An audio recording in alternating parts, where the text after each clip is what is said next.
Welcome to Raw and Unfiltered Sustenance, RUS or RUS for short. This show is about real people talking about real issues. Sometimes it's serious, sometimes it's funny, it's always entertaining. Raw and unfiltered. We strive to bring positive energy and good vibes to all of our listeners. If you have a problem, a question, or even a thought, someone out there, they've had it too. We will talk about those problems, those issues, turn it around, and at the end of each show, with a positive lesson, positive message, as well as some positive energy for you guys to take away. Hosted by myself, Baraka Ulrich James, aka Big Daddy B, on IG at Baraka_U_James. My next host is LaToya Harris, aka TrillToya, on IG at TrillToya. Jack Lewis, aka Ambrosia Terrebonne, on IG at Ambrosia Terrebonne. This show is live each and every Sunday from 4 to 5 p.m. CST. That's 5 to 6 p.m. for you East Coast folks. Starting off with some background on our team. First up, we have Jack Lewis. Jack is a U.S. Navy veteran of submarine service. Jack was a commercial deep diver for 12 years, working in both government and civilian contracts. Jack is currently employed full-time as an LEO in New Orleans metropolitan area. Next up, we got LaToya Piper. LaToya is a U.S. Army combat veteran who's currently works full-time as an independent certified security officer and survivalist. LaToya joined the Army as an 88M transportation specialist in 2007 and deployed in support of Operation Iraqi Freedom in 2008.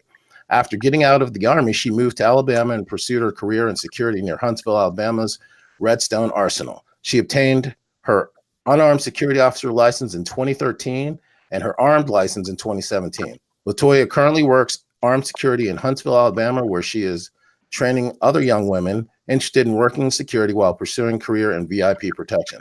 LaToya was featured previously on our podcast. It's in our show notes on our podcast, Civilian Carry Radio Community Show. The link is there.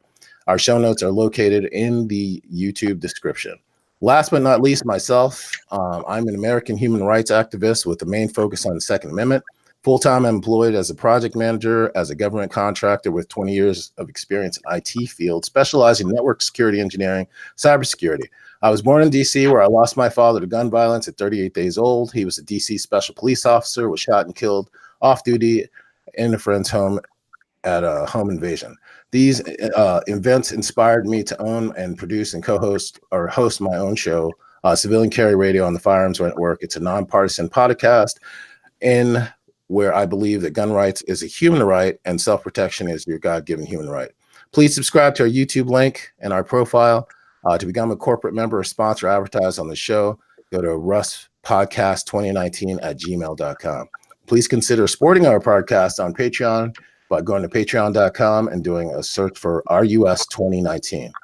So, folks, the first thing we wanted to talk about today is something that is a tumultuous, always has been an issue in our country and our society, and that's racism. So some people may or may not be aware of this. In America's past history, when racism was legal, there was once a rule called the one-drop rule. For those out there who are unfamiliar, the one-drop rule is a social legal principle of racial classification that historically was prominent in the United States 20th century. It asserted that if any person, even if one ancestor was of sub-Saharan ancestry, one drop of black blood is considered Negro or colored in historical terms. So that's what we're going to be talking about today, folks. And our first up to talk about this issue is TrillToya, aka Toya. Toya, take it away. Okay, well, first of all, I think it's a little bit insensitive to people who have to live it every day to say when racism was legal. I think the vast majority of us feel like it's definitely still sanctioned today. Based on things that we go through. I mean, I'm bright as hell, so things that other people go through way more than I do. So I mean, that's my first point right there. The one drop rule, I mean, everybody wants to label everything. It's gotten way worse in 2019. There's so many labels, I honestly don't even know what to call people anymore. But I don't know. It's kind of a frustrating thing for you to take someone else's heritage and try to label them as what they are, completely just disregarding their experience in life. Your experience in life is pretty much what makes you who you are. People talk about, you're not black or you're not white or this, that, and the third. And it's just like, well, if I'm both, why can't I be both? Or if if my experience in life is exclusively Black and I have a Black parent, why can't I just be Black if I just want to be Black, or, the other way around? I just think it's ridiculous to just be so much in other people's business that you feel like you have to label them and even have something like a one drop rule, which is still a thing, and especially in places that are moving a little bit slower into the future. Jack, you muted yourself, brother. Uh-oh. Nah, he's good. There you Well, go. I mean, I've definitely heard of the one drop rule, and I said it, and from other folks, I've heard of the paper bag test. We were talking about that Yep. earlier, and Oh, can you explain the paper bag test to those people who are not familiar with it, Jack? I'd rather you guys explain the paper Nah, bag. you're good. Hey, I was told by a friend of mine who was a light skinned dude. It was actually his mother, and his mother was very light skinned, and she's doing it right now. Tori's doing it right now, and his mother is black, and he's black, and but they had explained to me that if you were darker than a paper bag, you were ugly, and so that was a family of black people that told me that. So I want to speak on my own experience with that, because that specifically is something that, like my own personal experiences of racism started when I was young. And the thing that tripped me out was to hear about people amongst their own race talk about stuff. I remember when I was growing up, my mom is exactly Toya's complexion. I call myself a mixed Black man. I don't give a fuck what anyone else calls me, because that's what I go by, and that's the way I feel about myself. I have a multi-diverse background as far as my ancestry is concerned. I'm 60% Black, 40% white, which is, again, it's just an ancestry thing, but it's my experience of who I am and my background that like I said, if people need a label, then that's what you would label me as. But it's funny because we were just talking about that the other day, because a lot of people, they have different classifications. Not that it's any of their business, but people always want to classify something some way. And there was an article about the young man who was featured in as the #1 NFL draft pick. He's half Black and half Korean. He has a Black father and a Korean mother. And they said first, or Asian American makes history as #1 draft pick. And I just kind of laughed because I thought it was funny, only because of the way that I was brought up and the way that I identify myself. So to give you guys some examples, they can call him Asian American. That's fine. I just thought it was funny because, like I said, my father is Black and then my mom is mixed, and my father has some mixed blood too. But again, I consider myself a mixed Black man. That's me, Baraka James. I don't give a fuck what anyone else thinks. I don't give a fuck. It's just how I identify myself. But take somebody like Hines Ward. He has the same mix. He's half Black. His father's Black and his mom's Korean. Dwayne "The Rock" Johnson. His dad's Black. His mom's Samoan. Vin Diesel. His dad's Black. His mom's Italian. But people always want to get wrapped up in all this other shit rather than just classify people as they are. I feel like race has a culture that goes with it, and that's where people are ignorant of. And that's what people are afraid of, and that's what causes division, is the culture that people identify through various races. And then you got people who are well-rounded that don't really identify with one thing specifically, so people make false assumptions because they label them as that because they had one experience with that person's culture that they attach that race, and they automatically assume that person's going to be the same way. Hence myself. I'm the archetype breaker. I am very much different from, if you stereotyped me, you could never break down a stereotype that'd be specific to me. But growing up, my mother, Black people have this thing they call can pass. My mother could pass for white because she's super light skinned, has light green eyes, and everyone on my mom's side is like that. I mean, again, from far away, you would never be able to tell except subtle features. But here's the ignorance within our own race. My mother told me stories about the elders on her mom's side that would sit there and go, "Don't bring no fucking darky home. Don't fuck up our good hair and our good hair or our good skin by bringing a darky home." And when I heard that shit as a kid, I was like, what the fuck are they talking about? And then when I got older, it disgusted the shit out of me, because that's the kind of dumb shit I heard. And then I started getting exposed to more and more in different cultures. My friends in the Indian culture, I noticed all the Bollywood people were real light skinned. some of the Brahmin people and the folks from darker, deeper and down south in India were real dark skinned, and they're looked down upon. Same with in Asian culture. You take Koreans, Chinese, and Japanese, the quote unquote 3 light skinned cultures, and then they look down a lot of times. And again, I'm only going by my experience. Y'all might say no, but I fucking seen it, and look down upon darker Asians, such as, you know, Cambodians and Filipinos and, you know, stuff like that. It's a weird fucking thing. And even my Indian friends told me that it's a real thing in their culture about darker, uglier, lighter, better. And same thing in Asian culture. So that bag test that Jack was talking about, that's some real shit. Toya? Yeah, I mean, Asians get a lot darker than Cambodians and Filipinos. That's the one thing most people even fail to realize in the first place. Like if you're a racist or a colorist Asian, you're kind of an idiot because you've got people black as coal that live on your origin continent or your origin country. So I mean, that's just stupid anyways.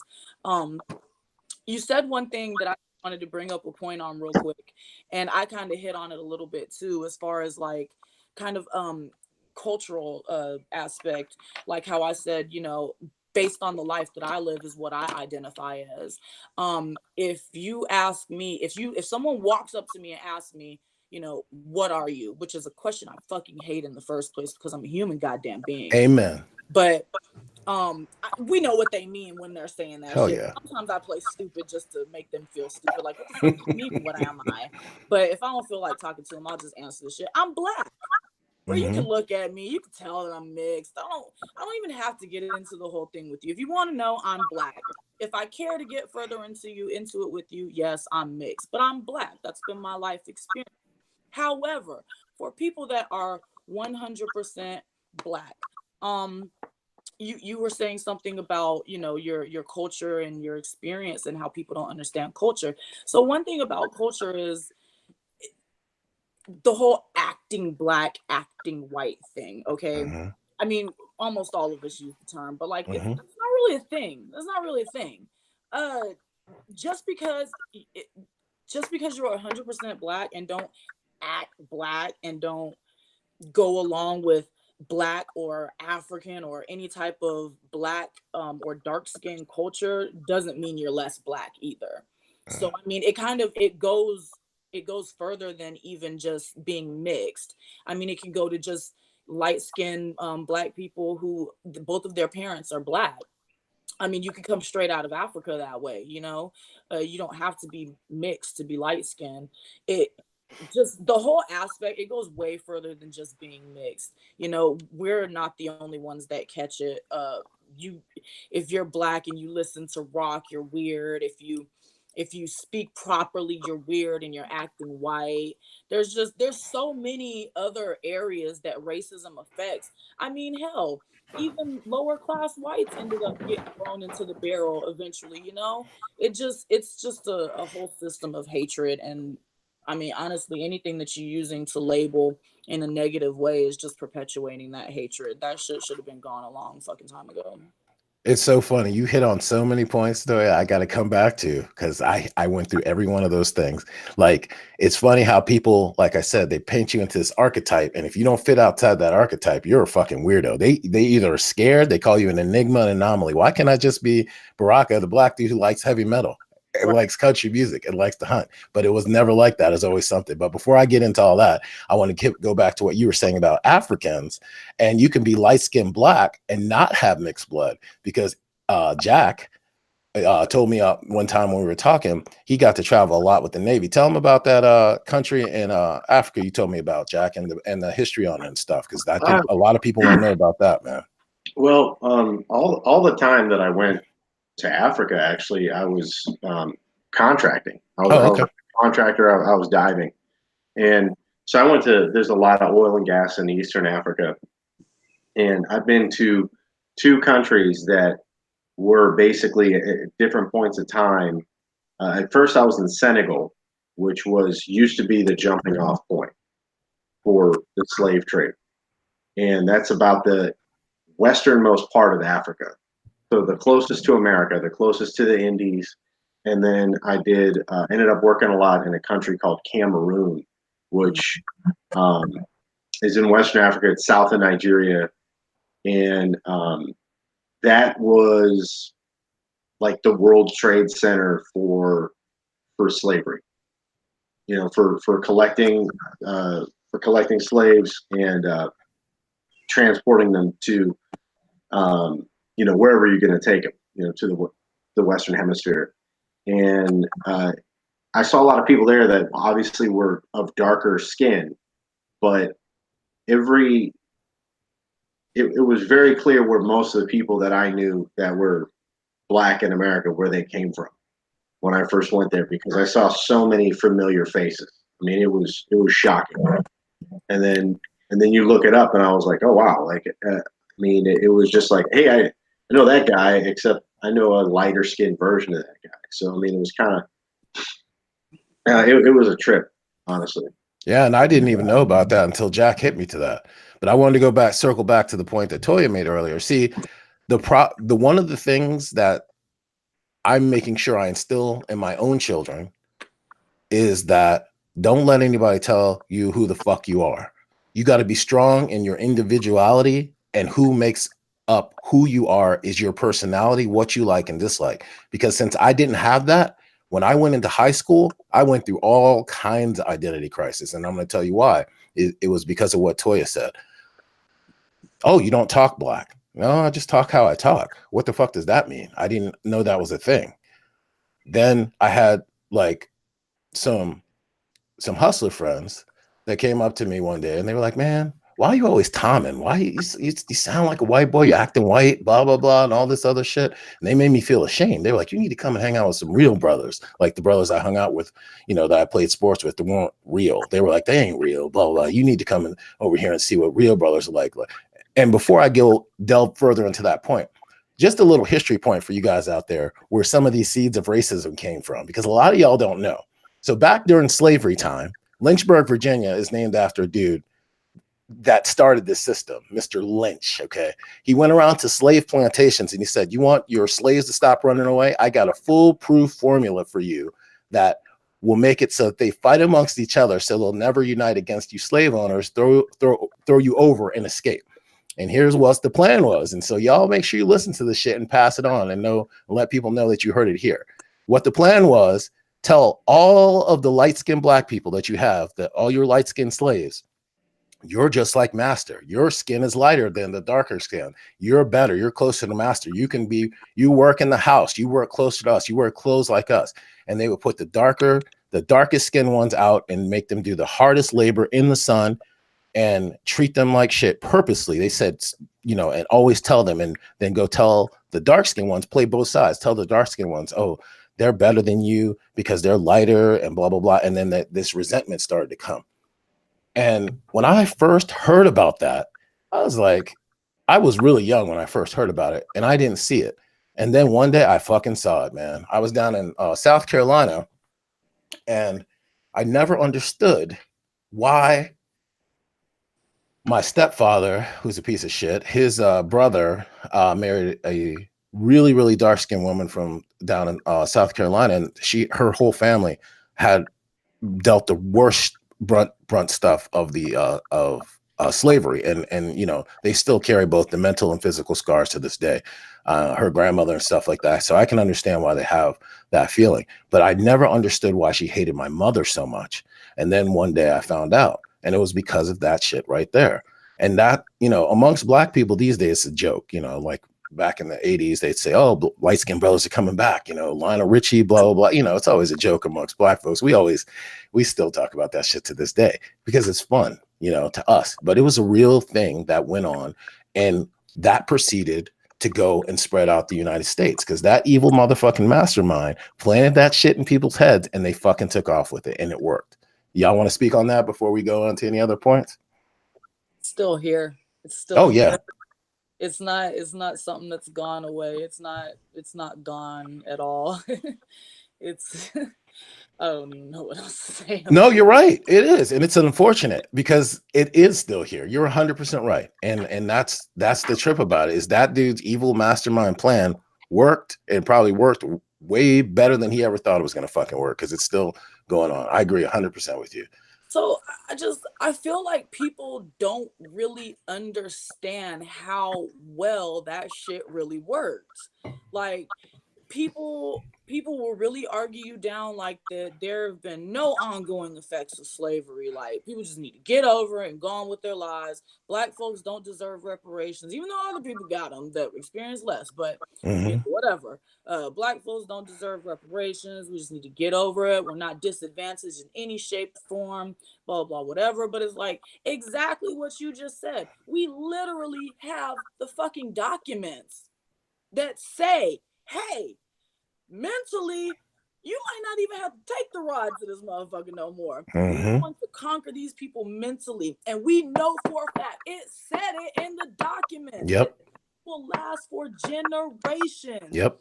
However, generations later, we've got people who are probably ancestors of the motherfuckers, and some of them don't even know it, who are trying to tell us, no, there are no ongoing effects. Well, your granddaddy thought different. Mm-hmm. You know what I'm saying? Like, I just feel like at what point do we stop being fucking idiots?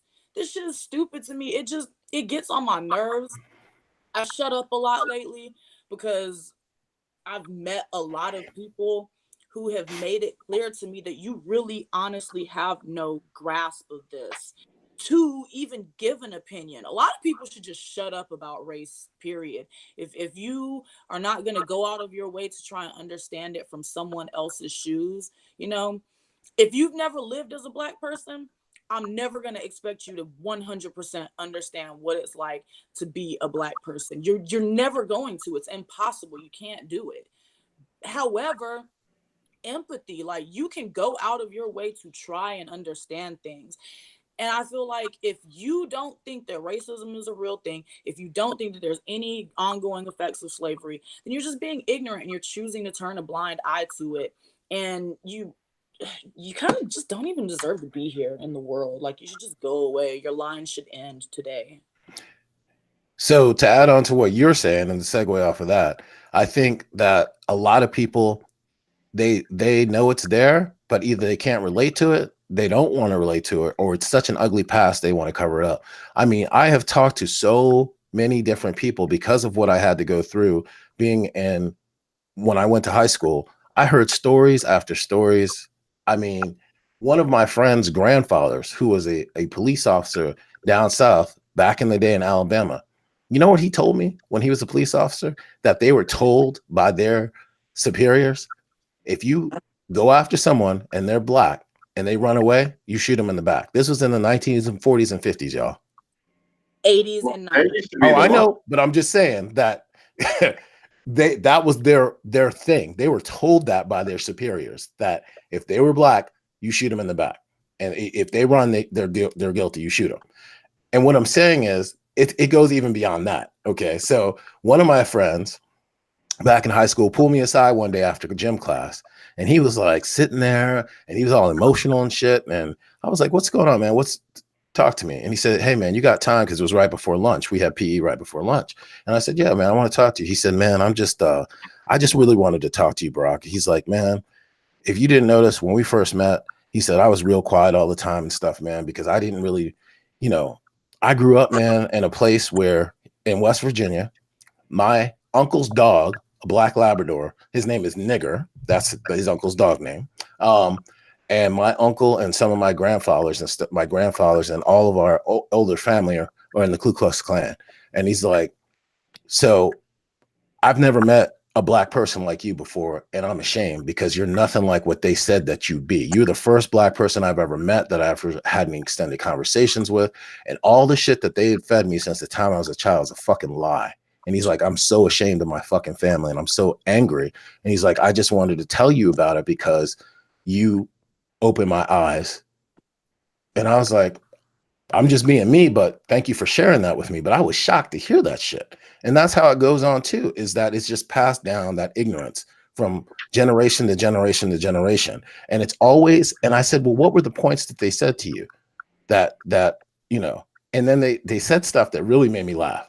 Black people are taking our jobs. What jobs are Black people taking? That's what I want to know. Go ahead, Toy. I know you got. But we're also the highest on welfare. Which one is it? Right. It can't be both. No, I hear you. But it just made me laugh, some of the points they were saying. Do you hate rap music? You don't even know anything about rap music. It's just the music that you were familiar with. You didn't even sit down and take the time to listen to it, because their country asses were listening to country music, which I had listened to. It's the same. It's just to different music. You're telling life stories about life events, except to a better beat, in my opinion. And today, rap is the biggest genre in the world. Period. All point blank, all across the world. You 100%. Japan's got a fucking hip hop town. Korea's got one, all over. Go ahead, Jack, man. I know you're quiet, so get your jump in here, Jack. Well, I mean, it's a lot. You know, I mean, it's a lot of stuff. And there's, you know, I think there's a lot of people, like if you're a white guy and you're not an asshole, and you sit there and you go, well, fuck, you know, like, am I supposed to fix the whole thing? I could see maybe somebody feeling that way. But I think if somebody, number one, if you decide you yourself, you're not going to add to the problem, that's a lot, you know, because then you start associating with, you know, you're going to associate with different people. I mean, you know, after a while, you have to admit how long, I mean, slavery still goes on this planet right now. Mm-hmm. There's slavery right now. So to act like, I mean, slavery honestly wasn't that long ago. And then to act like it didn't happen, or to say get over it, or, you know, all that, that's definitely not cool. But if somebody's wondering, like, well, what do you expect me to do about it? I mean, I can say, well, just don't add to the problem. I agree. And what you said about not that long ago, so 4 generations for me, and Hinds County, Mississippi is where my family was from. My grandfather's father's father was a slave. My last name, James, comes from the James slave owners that were in Hinds County, Mississippi, who were English from England. And that's where, so we have a family plot down there. After they were emancipated, they all became farmers. And that place, like Jackson, Mississippi, man, you can still see the effects of slavery down there. The way that people act, the way they talk, the way they move amongst each other, how they address white folks, they are stuck in some ancient ass mentality because it's been passed down. And it's like stepping back in time as far as I'm concerned. Like, if you haven't been down there in the deep South, I know you live in the deep South, Jack, so I know you could speak on that too, but people are just different. And then I also want to say that a lot of racism is also what Toya first said. It's also a classification too about money. Because let me tell y'all something. I have seen it in different ways, like out where I hunt, and my boy Alan's property out in Fauquier County, out in the country, like in that country area, there is some what I would call blacknecks, redneck black folks, and they all get along. Go ahead. I've heard guys refer to themselves as blackneck. Yeah, they are just. And then it's kind of funny you brought it up. I was going to mention it. Well, speak on it. Go ahead. Speak on it. I'll come back. Well, I mean, shit, I haven't. One, I live in New Orleans, which is its own thing. If you ask New Orleans, it's like its own thing, even though it is fairly deep in the South. So there is a bit of a cultural change there. Not going to say that racism has never occurred here. It doesn't occur here amongst a lot of people of all different. Like you said, you know, we have a lot of different cultures here, and they bring their own shit to it. Mm-hmm. But yeah, I mean, I've got a lot of friends that refer to themselves as blacknecks, and you know, I was even kind of smiling to myself, like right now, like a lot of the things that you like. I haven't been hunting in forever. I very much want to get back into it, just because I look at the price of meat, and there's just certain things that you just like where you're living out in Virginia, you've been hunting all these things. I'm like, well, shit. If somebody was going to say stereotypical, like if somebody were to look at you, someone were to look at me, and say, and put the list of interests and what they've been doing in their spare time, you know what they're going to attribute to you, and you know what they're going to attribute to me. Exactly. That's what I said. In our case, it's going to be like that. Yep. You know? And that's the trip. And that's what I was saying, because I struggled with that in high school. So let me tell you all about the struggle of not being firm in myself and why I am the way I am now, why I give zero fucks about anyone, what they say. I'm going to talk. I'm going to say what is on my tongue. I don't hold back for nobody. You know why? Because tomorrow's promised to no one. Our next moment isn't promised to anybody. So I don't leave anything on the table.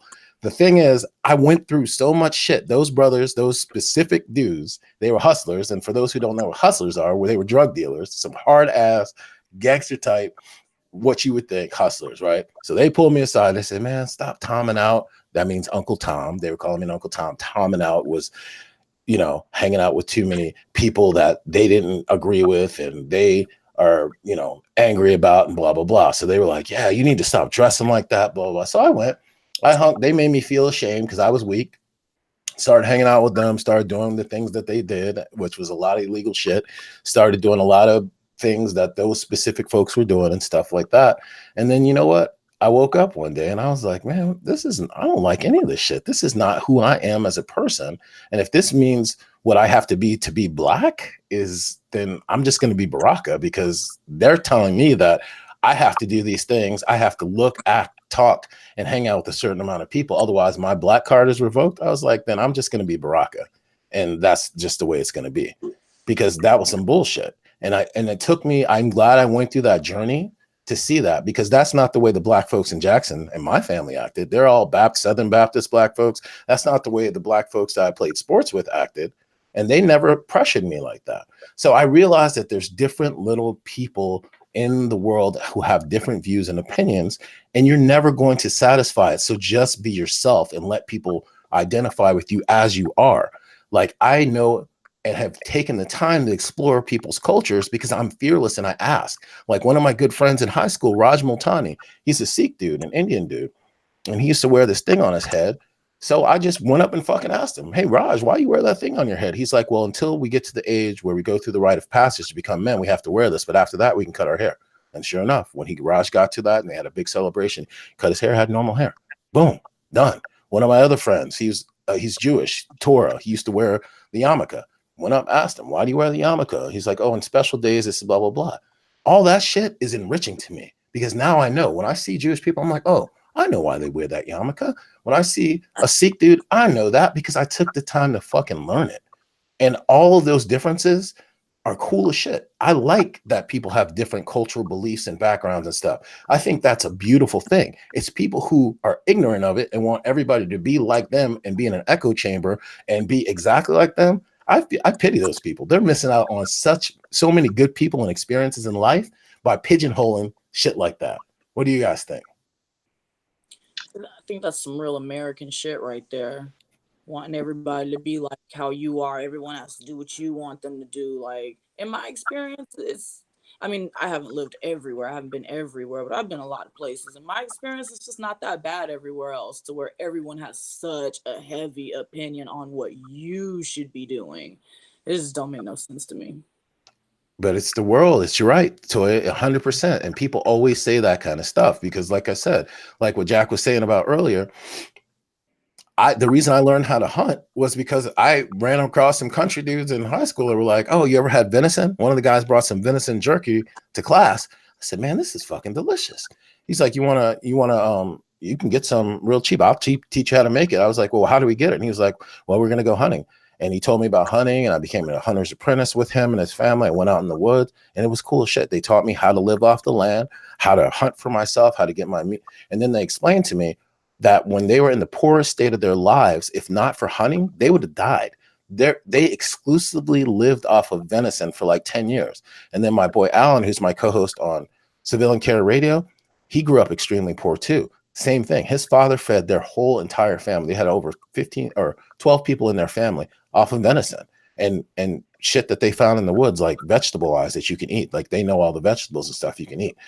So that's how I learned about that. One of the guys in my neighborhood named Bobby Scruggs, may God rest his soul, he was in the heavy metal. I listened to it. I said, what is that? That's an interesting genre of music. I want it. And he started breaking it down. That's how I got into metal. Always curiosity, asking questions. But the biggest thing is I was open to it. I wasn't closed off. mental midget and ignorant to say, I'm good. I learned all I need to learn from blah, blah, blah. And I don't need to know nothing else. And I think that's what people are. They don't ask questions. They're not curious. They and rather make assumptions. And I think you have to be brave and have kind of a free spirit to be open to that stuff. What do y'all think? I think something came out the other day. I was listening to somebody talk about just Twitter. And they said, like, of however many millions of adults there are in America and how many of those are on Twitter. And then they said how many of those people make comments. And they were saying like 2% of all the people on Twitter make like 80% of the comments. Wow. So it's a thing of like, I think if you go around and you ask most people, like, you know, unless somebody's like opens a junkyard next to their house all of a sudden, or you know, starts doing, you know, setting off fireworks late at night. If you really ask people like, hey, do you really give a fuck what they're doing over there? Most people don't care. I think there's a lot of stuff where you just get this echo chamber, and then things get these metrics get generated to what they think people care about, and there's also what I was gonna make.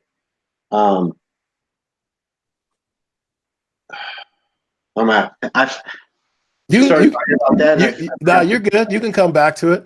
You can come back to it. You got to get a pen, bro. I had to get a pen, man. I had to go halfway through the show, jotting shit down on an envelope. There you go. So I feel like maybe the people not actually caring about what you're doing next door is kind of situational, because when you're Black and you move into a white suburb, everybody cares about what you're doing. And that's saying it from me. Like, I feel like everyone should understand, if I'm saying some type of racism I've experienced, you need to understand that a darker skinned person is getting it tenfold. Oh yeah. Which is just crazy to me. It's true though. I've definitely had to go into my backyard and cuss bitches out because why are y'all standing in the backyard talking over my backyard to another backyard about what's going on in my backyard and about what's going on in my house.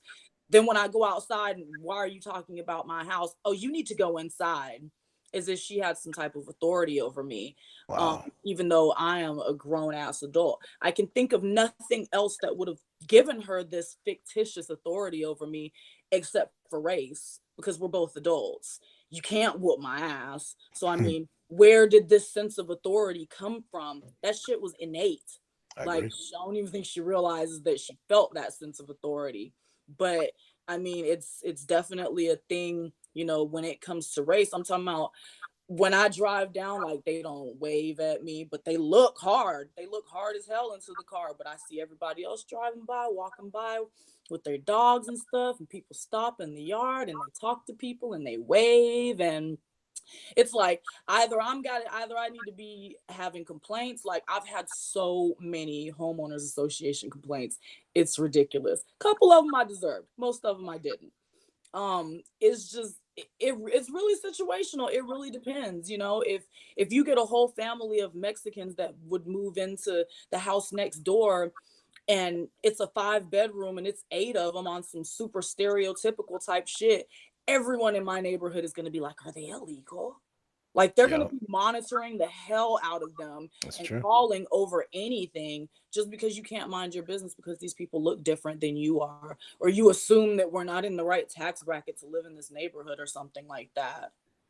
It's true. And again, I think those kind of ignorant things are built into a lot of the shit that people see and hear, and then they just fall into it rather than questioning it. That's the biggest thing. They don't take the time to learn for themselves. Like that boy that I was in high school with who told me about his racist ass family. He was lucky because he incidentally, only because I was in his classes, learned. He didn't go and seek that out himself. He took what he learned from his family as gospel. And that's what happens. People take what they hear and see and don't question it because either they're not brave enough, they're dumb enough, or they just don't give a fuck. And that's the thing until it's up in their face. And it's a shame because that's what stops people from learning to understand each other. That's what stops people from learning to relate to each other. Like when I say relate to each other, I'll give you a perfect example. My closest brother, who I call my brother, and I love him like a brother, he's white. He's not my real brother. I don't have any real brothers. I have a half brother, but we're estranged anyway. But my closest brother grew up just like me. You know, my mom was on welfare. We grew up in the projects, Section 8 housing, food stamps. My closest brother, he grew up in the trailer parks of West Virginia, Section 8 housing, food stamps. He had an abusive stepdad who used to beat the shit out of him every day. I had an abusive stepdad that used to beat the shit out of him every day. I was homeless for a while, lived on the streets. He was homeless for a while, lived on the streets. He is politically the exact opposite of me. Spiritually, exact opposite of me.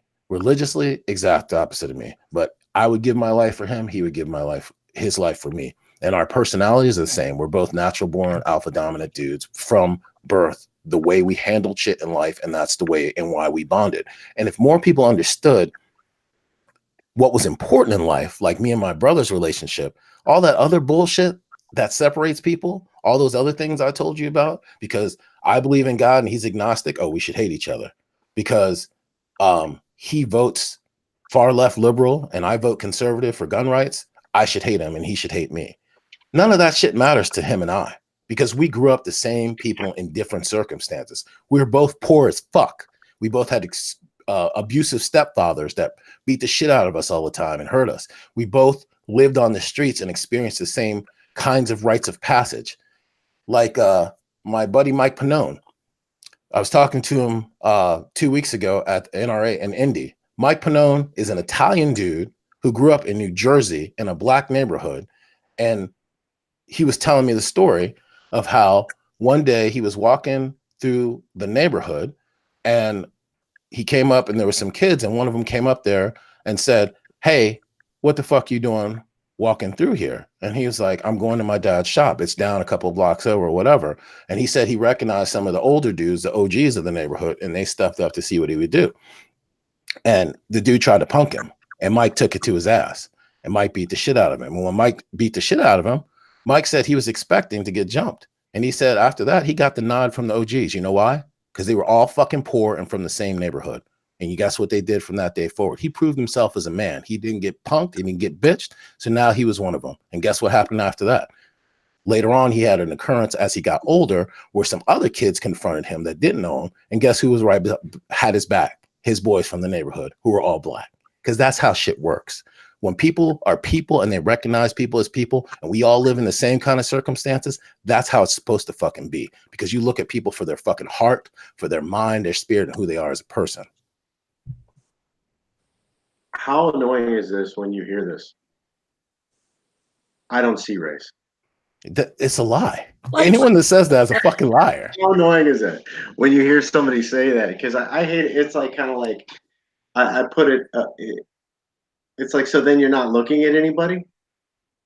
Like you don't truly see me then. Like I don't like if I'm looking at somebody and like if I'm talking to a black person and I go, I don't see race. I don't see race. It's like, well, so then I'm either up my own ass so far that I'm so self-involved that I can't look at somebody and just do like a size up and it acknowledge someone and their experience in any way. I mean, I'm not saying it has to be loaded as far as like what I'm saying is somebody's experience, but just to say shit like that and you're like, I don't see race. It's like, well, come on, man. You're not really looking at somebody. It's like if I were to accidentally, like if somebody identified as a woman and they presented themselves as a man to me and I accidentally unbeknown said, "Hey man, how you doing?" And they say, "Hey, I'm self-identify as a woman." I'm like, "Sorry," but it's because I looked at them, right? And I said, and now if I don't say sorry, if I go, "Well, fuck you, you look like a dude," go fuck, then I'm in the wrong. Yep. But if somebody, that's but I mean, mean, I had man. somebody, and with the information that I had, I made that leap, and I said, "Hey man, how you doing?" And if I'm corrected, then I stand corrected. But I hate that stuff because it just seems really lazy. It's a loaded topic. It's a weighted topic. It's sticky, but to just say I don't see race. It's so lazy. It's fucking lazy. Go ahead, Or Tori. you I know you can got A something to lot. say about you that. can talk about anybody. I mean, it's a lie every time. We're trained, like, without even knowing it, to immediately observe someone's phenotype. So, I mean, I was just laughing at what you said. Like, fuck you, dude. Yeah, no, it's a lie and it's disingenuous. I mean, anyone that says that is a liar and they're not telling the truth. They're not being honest with themselves and they're not being honest with other people. Like I said, because racism is on every front. It's interracial racism. There's whatever what you want to call. And the bottom line is, like I said, when people stop worrying about who the fuck and what the fuck people look like and make snap judgments and start learning about people, who they are in their individual selves and their own individual experiences, then that's when the world will change. And only until then, when people start to question these archetypes and stereotypes that are out there in the world and start to identify people as who they are, individual, that's the only time it's ever going to stop. But remember, there's people out there that want this shit to go on, y'all, that need racism to stay in place, that need separation, need segregation, division, and that feel, because when people are, like I said, the bottom line is a divided people is a people that can be conquered. If people stand united, not going to happen. That's a basic war attack. Read Sun Tzu. You got to divide people. You want to conquer them. That's the bottom line. And there's too many people out there who have bad and negative interests that don't want people to be united. So that's why I feel like it's our place as individuals who've been through a lot of shit to share our experiences and let people know. So like I was telling you about those country black dudes, they grow up and do the same shit together that all the country white folks do. They hunt the same, they live in the same area, same neighborhood, same demographic, same fucking social economic places, everything. And they're tight. And that's how it is. It's funny because, like I said, again, the racism that people display so prominently so many times is something that people put out there because they want other people to jump on that bandwagon rather than just get to know people organically. They want to put a label that this is the category. So you're black, you have to do this, this, and this. You're white, you have to do this, this, and this. You're Asian, you have to do this, this, and this. I mean, me and my friends, we all play on that shit because that shit is funny as shit to us, but it's a joke. But for real, it impacts a lot of people in a very, very negative way, and it's very unfortunate. So as far as like the separation, division of people, right? There are a large number of Black folks who argue that integration is the worst thing that happened to Black people. I don't know, honestly, if I agree or disagree with that fact. However, trying my hardest to put myself into the shoes of a darker skinned Black person, I feel like it's a little bit difficult to argue. So I mean, okay, this is gonna sound like some asshole shit. That whole fairy tale unity and everyone staying together shit, like, it sounds great. It sounds great, but from the perspective of a Black person who's been getting shitted on by a white system their whole lives, it's like, laugh in your face, bro. I don't want to be integrated. Like, I wish shit would go back. Like, bro, like, some people would go back to Africa, so called, if they could, or back to, the way that we used to live wherever some of us are from.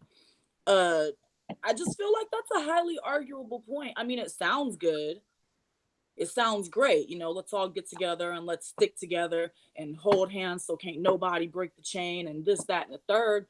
But for some people, that's just not a reality that they live. For a lot, and I mean, for racist whites as well, they don't want to be integrated, and the Black folks that don't want to be integrated, it's not because of racism, it's because of what's happened to them. So how can you blame them for that? And at what point can there even be a reckoning of the two? Like, I don't know. There doesn't have to be. This is going to sound fucked up, but I think, look, if somebody wants to be racist and they want to be racist with a group of friends and they want to live somewhere over there or wherever and go be that way the fuck over there, do it. And as long as you're not keeping anybody from doing something, and like I said, like, I'm not advocating for racism. I'm just saying, like, man, if you want to be one way and hang out with a certain type of people and do what you want, go the fuck over there and do that. Don't bother anybody else with it. And I'm not gonna. It's like when they try to limit hate speech and things like that. It's like, man, I want to know who the fuck these people are. Thank you. I'm silence because I want them to self-identify. Me too. Me too. Who all these fucking people are. Yep, I agree. But it's like if people want to stay with a certain group of people that they identify as more like themselves than not, go fucking do it. If there are other people, which is a lot of people don't, go do that too. I just think I think that you're not going to change those people's minds. No, you're not. You're not. It goes back to what Toya always says. Toya, go ahead and tell them what you always say, because I love that. You gotta let people be who they are, man. Boom. Right. There it is. And so there's a lot of people that don't want to be that way. And I think the big danger is people being able to keep people separated. Now, if people want to live separated, there's not much you can do about it. Right. If True. there's a law that says you have to be separated, that's where we get into the fucked upness of it. I see what you're saying.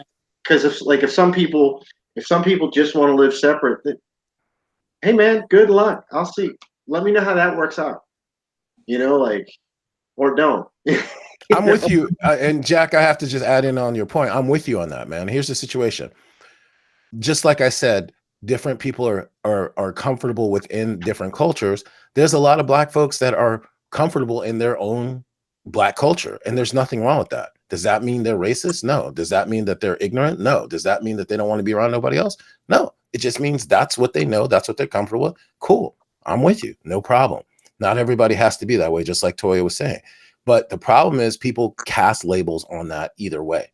I mean, I know some hip hop artists that made it rich and that are still living in the neighborhood, the downtrodden neighborhood they might have grown up in. And you know why? Because they're comfortable there and they don't want to move somewhere else where it's new and it's not what they're used to. And I applaud them. And if the person who wants to move to that place, go ahead. But what happened back in the day when people moved out, like in Too Short song, Too Short says, stop. What did he say? And I forget the exact lyric. But anyway, the lyric in one of Too Short song was, he was mad because you had Black people who made money and then moved out of those all Black areas into a house, in a bigger house somewhere that was predominantly white. Let them be. If that's what they want to do, why do you have to throw hate and shade towards them just because if people just let people be the fuck how they are, it would be a much better place, is what I'm saying.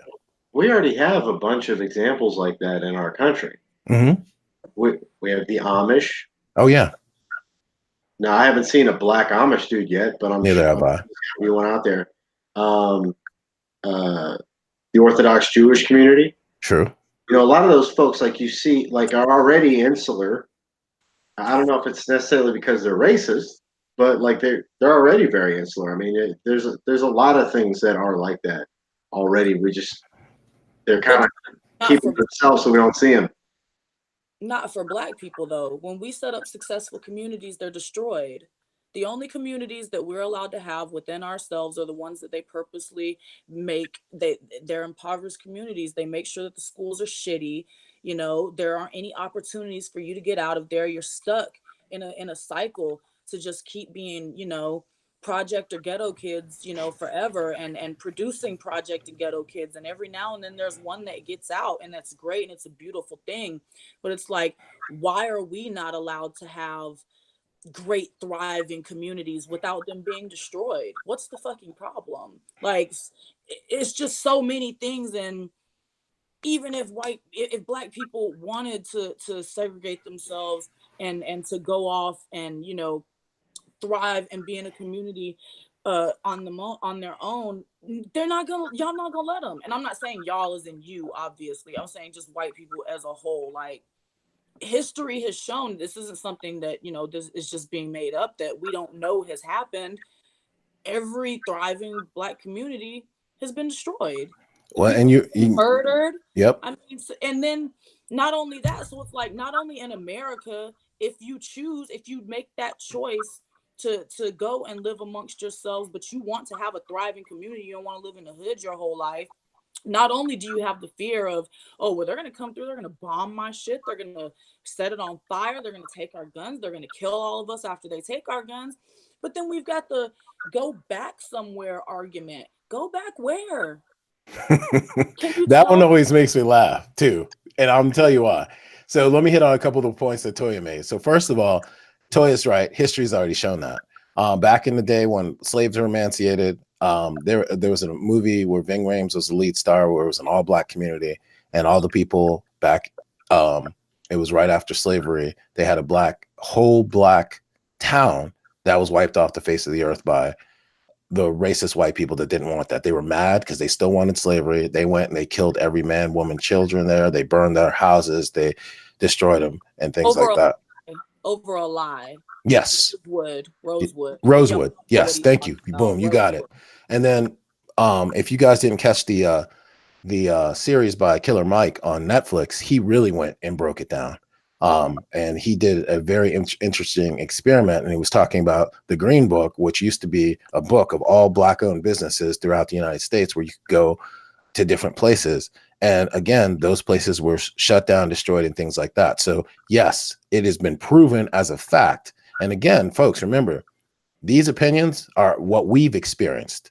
Everything that me, Jack, and Toya are speaking on is what we have gone through and what we've seen and what we've heard. So just remember that, folks. Just keep that in mind, because I'm going to throw out some more stuff to you. Like the slavery thing, Jack was saying, there's still slaves to this day. Almost every race that had slaves, it was a socio-economical thing. Like my wife's ancestry, she's from the Korean ancestor, Yongbang, which is royalty, right? They all had slaves that served the royal family. They weren't allowed to read. And everybody that holds down somebody in a position, the ones up top that have money, hold them down. For example, those Korean rich royalty people, they did not allow the poor to learn how to read. They didn't want them to. They wanted to keep them ignorant. They did not allow them to do certain things. They were only allowed to be servants, the race class of those people. Why would that be, y'all? Come on, think real hard. It goes back to the same thing that happened here. And the go back to Africa shit is hilarious to me. That's why I don't say African American. I was born on American soil. I am an American. That's what I will be. Do I have African ancestry? Yes, I do. Do I know anybody in Africa right now? Fuck no, I don't. I know some people who came from Africa, but like I said, this is my country. Nobody's kicking me out. I ain't going back to nowhere because this is where I fucking belong. Yeah. I'm in America. Go ahead. I told you this, and this might come across very insensitive, but like I said, I mean, you can only speak from your experience, Jack, man. Go ahead, brother. Speak. I've been to a lot of countries in Africa. I've only been to Eastern and Central Africa once. I've been to Eastern Africa the most. And like I said, the one place in Eastern Africa that I went to the most is, you can look it up, Cameroon. The bulk of the slaves in America came from Cameroon. And I'd have a lot of friends, like, my middle school was like 95% black. My high school was 92% black. Most of the people in the neighborhood that I was in was black when I grew up. And I would have a lot of friends say to me, "Oh, I've been to Africa a lot. That'd be so cool. Like, I'd love to go over there." And I remember I wasn't trying to be fucked up. I just said it off the top of my head. I was like, "I don't know about that, bro." And they were like, "What are you talking about?" I said, "They've never asked about you. Like, every time I go, it's not like it isn't taught in schools there.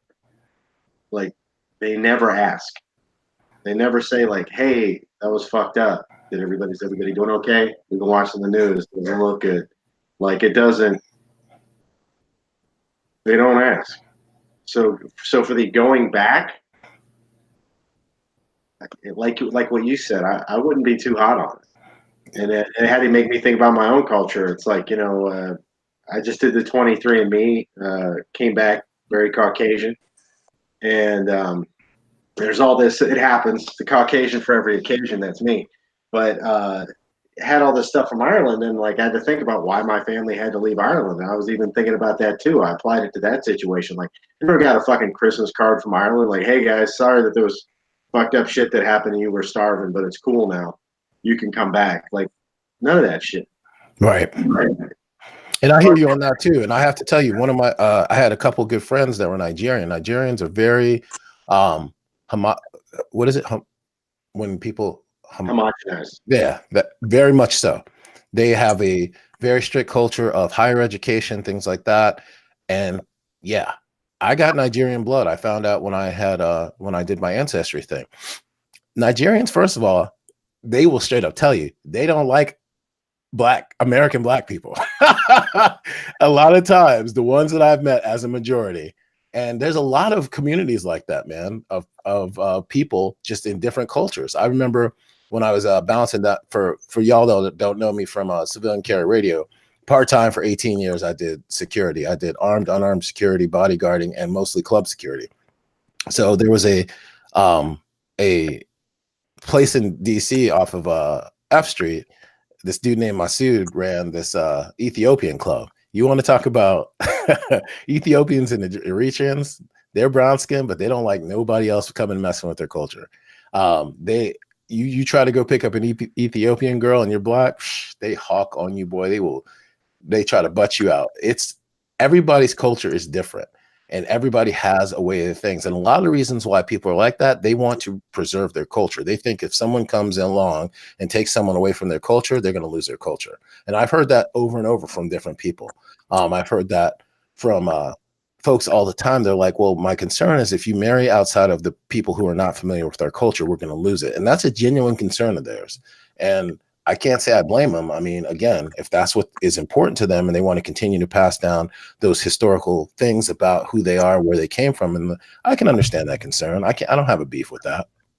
I mean, it's a very valid concern because, you know, when we were taken from wherever we were taken from, our culture was stripped of us, and that's part of the reason why we're lost. We don't know, you know, who our deity is. It's not Jesus Christ.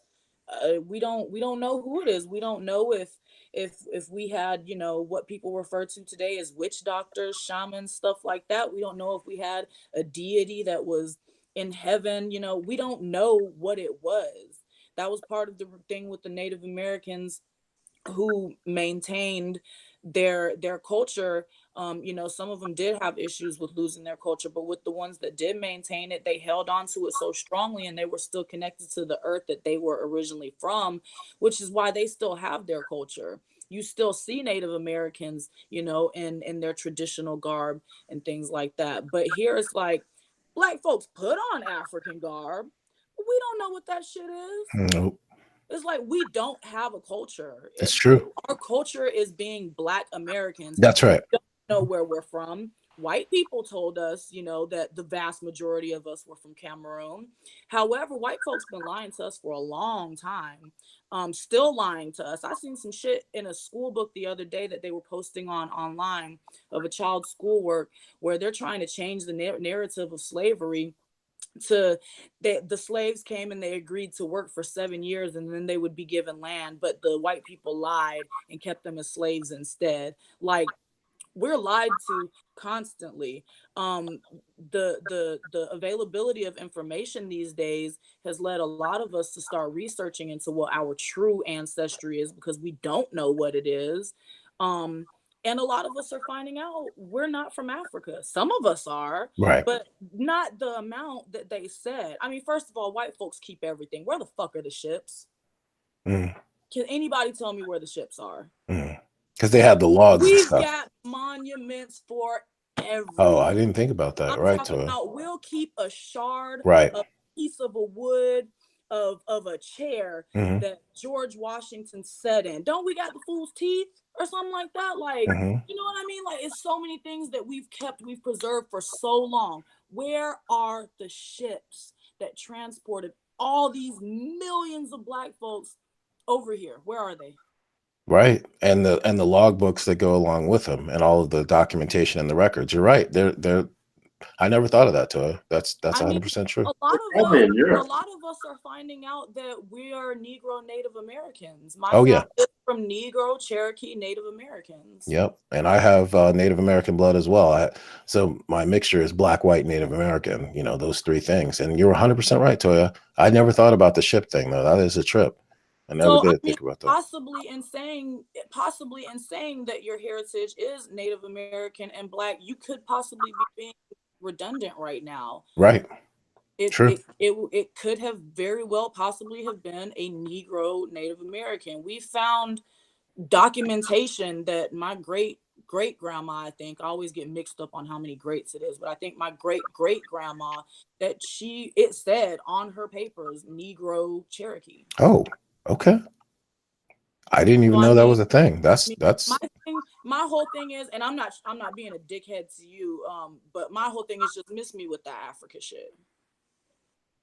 Now, and then there's also a thing with Black folks making it seem like we're ashamed to be from Africa. Like we're coming up with these alternative facts because we're ashamed to be from Africa.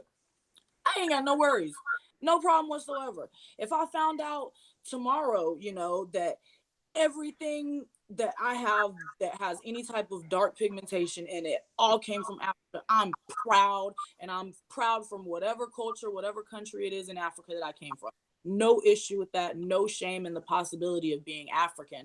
However, according to research that not only my family has done, but several other families, linguists, when you talk about the Hebrew language and the similarities between that and ancient Cherokees or old Cherokee language as well, there's too many similarities to where it's like, on top of the fact that we've been being lied to for so long, where it's like, I don't know about Africa, bro.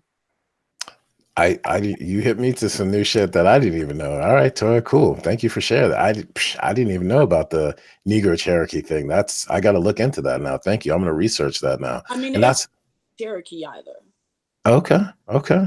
Yeah, I got to check that out. I didn't even know. But it's true what you said. And as far as the reparation standpoint is concerned, the one thing that has always perplexed me as far as that's concerned is Native American people got their own land. Native American people have preserved their own culture because they have their own land. Native American people were given an economic upturn because they were allowed, because they had their own land and their own sovereign nations, to make casinos and have money and things like that. Some of them. Some. There's a lot of stuff on the res that you would want to fucking be on. Trust me. Oh, don't get me wrong. I'm not saying that it's something that I want. I'm just saying that it was never offered to Black folks. The 40 acres and a mule bullshit is fucked up. So Alan, my co-host, that whole place where he lives, he told me the history of that, the land there. It used to belong to slaves. You know how they did it? They gave them 10-acre strips. But again, they didn't educate them economically. So guess what happened? They taxed them off the fucking property. So they had personal property tax that A, they didn't know about, and B, they didn't have the income to pay that fucking bill. So here's 10 acres. Oh, the government's repossessing it because you couldn't pay the fucking personal property tax. Yeah, that's called setting somebody up for failure, meaning that you never wanted them to have in the fucking first place. Because they didn't do that to the Native American folks. Their land was their land. There was no fucking personal property tax. See what I'm saying? So that wasn't an equal start. So what Toya was saying about even footing and starting back where you're supposed to go is a valid fucking point. And anyone that doesn't think it's a valid point is ignorant. That's the truth. Am I saying that you can sit there the rest of your life and blame your failures on that? That's the part I have a problem with. There's too many people out there, and I'm going to tell you guys this. This is a very emotional point for me because I hate people. Not the people themselves. I hate that they let an excuse hold them back from success. And what I mean by that is there's two places of ignorance that I personally experienced in the Black community that make me very angry. One is we don't have an equal shot. I'm never going to amount to anything, so I just give up. I'm just going to exist in mediocrity. I'm not even going to fucking try because the system's set up against me. We should have got this. We should have got that. That infuriates me because you're never going to become better. Yes, it's unfair. Yes, it's wrong. Yes, these things should have been done, but you cannot allow that fucking shit to hold you back. Number two is the I'm too good shit. I'm too good to work at fucking Burger King. I'm too good to work at fucking McDonald's. My wife's Korean. When she was 15, she worked at fucking Taco Bell and then she worked at Burger King. Why? Because she wasn't too good. She wanted to fucking work. One of the things that I loved about that woman was when I first met her when we were young, she was working 4 jobs and I was working 3 fucking jobs. One of my good friends, okay, Korean brother, his name is Jay Choi. His father owns a place called Simwang Produce in DC. He had a 7th grade education, poor as fuck, got his family over here. He came from Korea by himself, 7th grade, couldn't speak fucking English. He saved up enough money being a janitor at a gas station to buy a Pinto. They rented a trailer in a trailer park, him and his wife. They got pregnant. He worked 3 jobs. What he would do is at night, back in the day, before they had credit card readers, they always had to have a night attendant at the gas station if you wanted gas in the middle of the night. He would sleep on the floor while his pregnant wife would check in. You know, when people came, she would tap him, wake him up. So Mr. Choi kept working all these jobs. Again, he's ignorant. 7th grade education, can barely speak English. He finds a black farmer up in New Jersey that'll grow these seeds called Napa, which is what kimchi's made from. So him and his 2 sons would drive up in his 2 adolescent sons would drive up to New Jersey to this black farmer who was nice enough to take these seeds, and he would pay the black farmer, drive all the way back down to DC to sell it on the side at this little Korean market to make kimchi. So they had 4 products back then. And he busted his ass, kept working. He didn't make an excuse that he couldn't speak English, that people didn't like him because he was Asian, because of this and that. He busted his fucking ass. Now his company, Sam Wing Produce, is worth $120 fucking million. They have 65 fucking products because he didn't let an excuse hold him back. Myself, when I was younger, I didn't fit in with the same thing. Shame on America for this. This is one thing that I can't stand in schools. If you don't go through preschool to high school, and then from high school to college, and from college to get a master's, PhD, whatever, and then buy a house, work in corporate America, settle down, get a white picket fence, you're a fucking failure. And that's what I believed. I let that shit hold me back for years. I didn't like school. I was very smart, but I dropped out of high school and basically was like, whatever, I don't give a fuck. And I was doing ill shit and blah, blah, blah. But even after I started to bust my ass, one day I decided to stop being that little bitch and complaining about the world, that life was unfair. And I said, you know what, and I decided to man the fuck up and went out and started busting my ass. I worked as many jobs as I could. I worked 3 jobs for 17 fucking years, 1 full-time and 2 part-time jobs. But even after I started to get some success, y'all, I was still ashamed inside because I was like, oh, I don't have a college degree. I don't have this or that. And it took me a long time to get unprogrammed from that shit. And I'd like to see that shit destroyed too. I know I said a lot of shit. I'm sorry, y'all. I didn't mean to talk too much. I think it's destroying a little bit right now. I think it's the system that's kind of going away. I mean, entrepreneurialism is like at an all-time high right now. People are saying like, fuck going to put on a suit and, doing this, that, third. But Black folks are doing it at high numbers, because we are starting to understand that it's a system disadvantage towards us. However, it's not the end all. I can go out there, maybe I have one of those names that's on that list that people don't know about, that you will get automatically shuffled to the bottom of the application file for having certain names, LaToya being one of them. I mean, there's a lot of different reasons, to why you might not want to go out there, or why something that may be holding you back from going out there and being in the corporate world, even if you want to go out there. So people are just going out there and doing their own shit now. I mean, look at us sitting here. Oh, I applaud it. 100%. I'm with it. And we got to show people to it. And that's what we're doing. And I'm happy that we are, because people don't think it's possible. And I feel like it's the way we're going to give back to the world is by us succeeding and other people seeing it. And then they can say, oh, I can do it too. I think that's a beautiful thing. Yeah, it's dope. All right, y'all. We're already 15 minutes over. I didn't even realize. I looked down. I was like, damn. All right. So that's what happens, y'all. We planned it for an hour, but it went a little more over. So I was going to tell you guys, please join us. Let me go to the show notes here. This was our first one. So excuse the sloppiness, excuse the delivery, excuse my talking too fast when I read things, because I got to get used to this format away from my regular civilian carry radio show. So please join us next weekend, Sunday, May the 12th.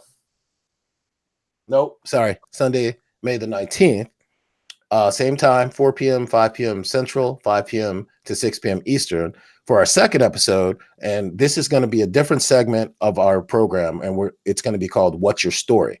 Now, the plan for in the future is we're going to have different people come on the show and tell us about their own story, their own personal experience, what they've gone through life. They're going to have the floor. And then Jack, Toya, and myself are going to basically ask them questions, bring things out about them. Exactly what Toya and I were just talking about.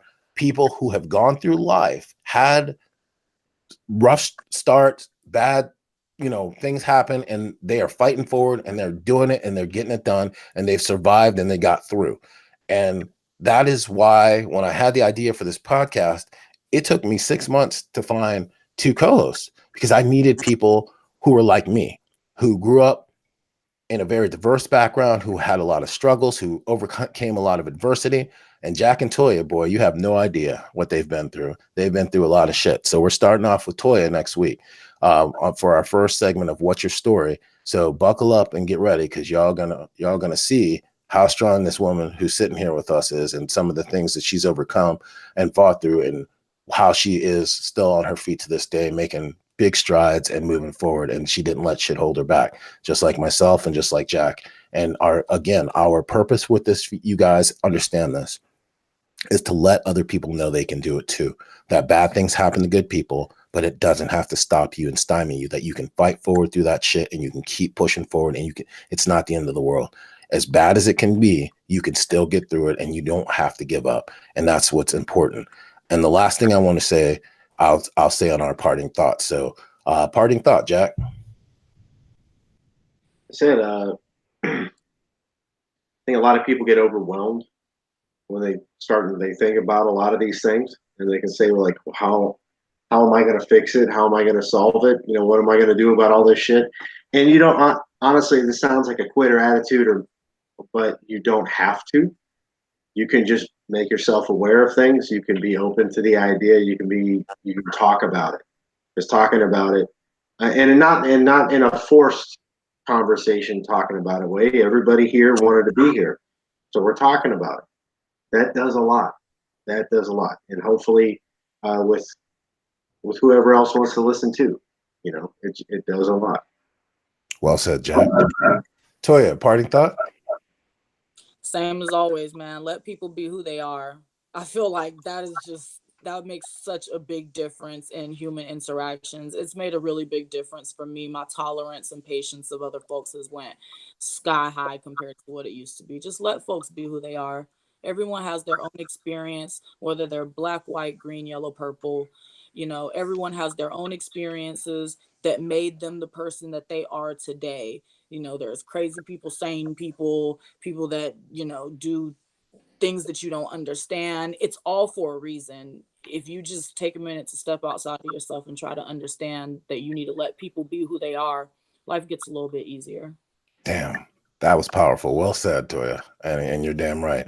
So my final thought is this, folks. One of the best managers I ever had in my life, it was a guy named Bill, back when I was managing a rental car company. And he gave me the best piece of advice in the world. Whenever you have any kind of situation that you need to deal with, start off, when people say, do you want the good news or the bad news? Always start off with the bad news first, okay? Because whatever perceived bad it is and whatever the negativity is, get that shit over with in the beginning, so that when you leave off the conversation, you leave off with 2 things. One, that might be the last time you and that person ever have a conversation. So you want it to be left off on a positive note. And 2, you take that positive energy out in the world with you. You leave off on a high and not a low. So keep that in mind when you talk to people. If people come to you with something negative, let them get it off their chest, but do not ever leave off on that fucking negative place, because that can take them to a bad place. That could mean after you hang up the phone with them, they go off and do something reckless, like end up in the bottom of a pill bottle, an alcohol bottle, going off and doing some dumb shit. You don't know where it could lead. But if you leave off and say, even if it has to be continued until later, you leave off in a positive place, like, hey, you're getting through this. You're already seen the bad. I mean, literally, people don't understand. When you get into a place of bad darkness, that darkness might be only 3 feet. And right behind that 3 feet is the fucking light at the end of the tunnel. It might only be 3 feet, but it's 3 feet of such sheer black, heavy darkness that you think you can't get through it. So you just walk a foot in, there's only 2 feet left, and you sit down and you give up. You got to keep fucking fighting forward, folks. So please tune in to us next Sunday. Again, sorry you ran over, but this is just how it's going to be. I appreciate all of y'all that came out, that followed our YouTube channel. Please subscribe, please share. We're trying to build something here that is going to do something positive. This is me, Jack, and Toya's way of giving back. So, folks, please stay safe, stay strong, be positive, keep fighting forward and fighting the good fight. Have an awesome day. Your boy, Big Daddy B, Trill Toya, Ambrosia Terrebonne. We're out of here. We'll see y'all next week. Be safe.